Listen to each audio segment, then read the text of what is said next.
Now moving on to risk management and contingency planning. One of the main ways that Nike tries to mitigate the risk in their supply chain is by avoiding operating in conflict prone or unstable areas, and specifically from sourcing from these areas. Now, this is because that if there's ever any sort of like a political upheaval or a war or a coup in any area where they're sourcing materials, this has a tendency to really destroy the entire supply chain, as this is the origin of those raw materials needed to make their products. So the way Nike mitigates this risk is by completely avoiding those areas altogether, not just when it comes to sourcing, but they tend not to operate in very unstable areas, period, because this has a tendency to disrupt the supply chain. Now, they do this both to ensure that there's minimal supply chain disruption and, in this case of sourcing, that the materials are sourced ethically and not through exploitation by bad actors such as warlords or other criminal organizations who possibly enslave people or enslave others to source materials. So by avoiding these conflict prone areas, it's a lot easier to source things ethically. Although there's also always a concern of child labor, but it's a little bit more easier to manage when you're not operating in areas where there's a war. Clearly, now there are three materials, really minerals in this case, that we're going to talk about when it comes to the risk management specifically, and they're tin, tantalum, and tungsten. And these are also known as conflict minerals, or in other areas, they're known as the 3TG. Now, these minerals tend to come from Central Africa, which unfortunately, over the past several decades, has had a lot of political upheaval, a lot of civil war, really just a lot of human rights abuses, which is all very bad.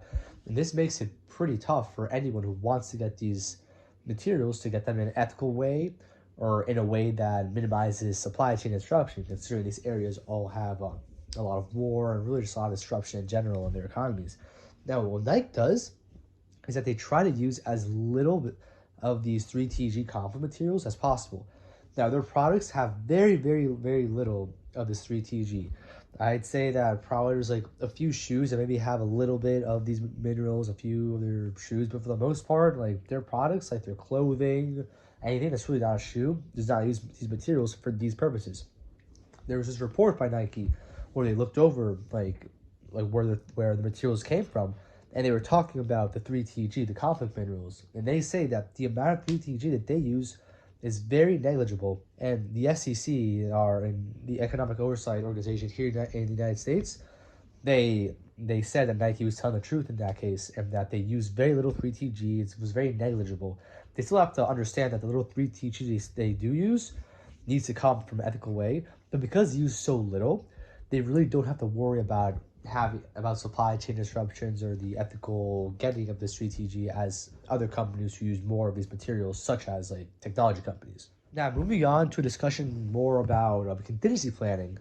What Nike has done over the past few years, as said in the previous slide, is that they've adopted a multi-node network. Now, what this means is that instead of a really centralized system that's centralized in one area, which was back in the day here in the United States, specifically in Memphis and Oregon, now Nike decentralized their whole supply chain network with air places all across the United States and even all across the world. Now, this is to prevent from one node collapsing, which would then cause the rest of the organization's supply chain to collapse. Because it's a multi-node network, if one node stops performing, it will not mean the entire collapse of the network. Everything can still keep on running, which is very, very important. Now, we're continuing to talk about the nudes. The new distribution centers have been built to help decentralize the entire supply chain system, include one in Los Angeles, California, one in Bethlehem, Pennsylvania, one in Dallas, Texas, as well as the two original ones in Memphis and in Oregon, as well as two new international ones, such as one in Madrid, which is very large, and one in Belgium, known as the logistics campus. It's a little smaller, but it still serves an important purpose. And this is helping with the decentralization efforts to make sure that if one node stops performing, the entire system does not collapse, which is the most important part. As long as the entire system is somewhat working, now you can continue to operate and help recover the one part that is not working.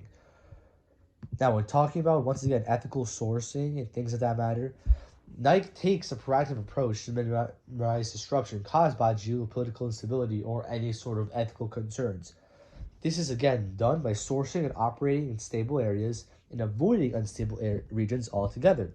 Although this may make things more expensive, as these areas tend to be cheaper when it comes to producing materials because there's instability, they still are better to be avoided, just because in the end of the day, if something does happen, which more likely it would because of the instability in these areas, it can be a lot harder to recover for Nike.